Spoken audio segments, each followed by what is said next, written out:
ചൂട് കാലത്ത് പലർക്കും ഉണ്ടാകുന്ന ഒരു ബുദ്ധിമുട്ടാണ് മൂത്രത്തിൽ പഴുപ്പ്. കൂടുതലും അത് സ്ത്രീകൾക്കാണ് ഉണ്ടാകാറുള്ളത്. സാധാരണ രീതിയിൽ അതിൻ്റെ ലക്ഷണങ്ങളായിട്ട് വരുന്നത് അടിവയറ്റിൽ വേദന അല്ലെങ്കിൽ അടിവയറ്റിലൊരു ഭാരം, മൂത്രമൊഴിക്കുമ്പോൾ ഒരു പുകച്ചിൽ അല്ലെങ്കിൽ ഒരു നീറ്റൽ. ചിലർക്ക് മൂത്രം ഒഴിക്കുന്നതിന് മുമ്പേ ആകാം, ചിലർക്ക് മൂത്രം ഒഴിച്ചുകൊണ്ടിരിക്കുമ്പോഴാകാം, ചിലർക്ക് മൂത്രം ഒഴിച്ച് കഴിഞ്ഞിട്ടാകാം. പിന്നെ ഉണ്ടാകുന്ന ഒരു പ്രധാന ലക്ഷണം വൈകുന്നേരങ്ങളിൽ ഉണ്ടാകുന്ന പനിയാണ്.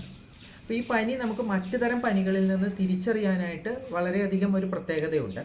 എന്തെന്നാൽ നമുക്ക് സാധാരണ ഈ മൂത്രപ്പഴുപ്പുള്ള ആൾക്കാണ് ഈ പനി ഫീൽ ചെയ്യുക. ചുറ്റുമുള്ളവർക്ക് അവർക്ക് പനി ഉണ്ടെന്ന് ഫീൽ ചെയ്യുകയില്ല. നമ്മൾ അവരുടെ ദേഹത്ത് തൊട്ട് നോക്കിയാൽ നമുക്ക് ചൂടൊന്നും ഫീൽ ചെയ്യുകയില്ല. പക്ഷേ ഈ മൂത്രത്തിൽ പഴുപ്പുള്ള ആൾക്ക് ഒരു പനി ഉണ്ടെന്നുള്ളൊരു ഫീലിംഗ് ഉണ്ടാകും. അതുപോലെ വല്ലാതെ കുളിരുണ്ടാകും. തണുപ്പ് ഒട്ടും സഹിക്കാൻ പറ്റാത്തൊരവസ്ഥയാണ് ഇവർക്കുണ്ടാകുക.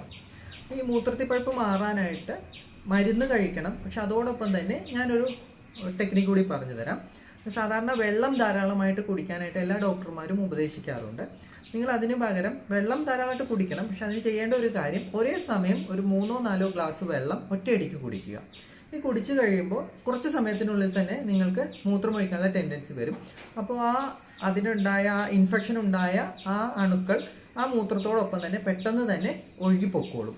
ഇത് ഒരു 2-3 തവണ ചെയ്ത് കഴിഞ്ഞ് കഴിഞ്ഞാൽ പെട്ടെന്ന് തന്നെ നിങ്ങൾക്ക് ആ മൂത്രത്തിൽ പഴുപ്പ് എന്നുള്ള ബുദ്ധിമുട്ട് മാറിക്കോളും.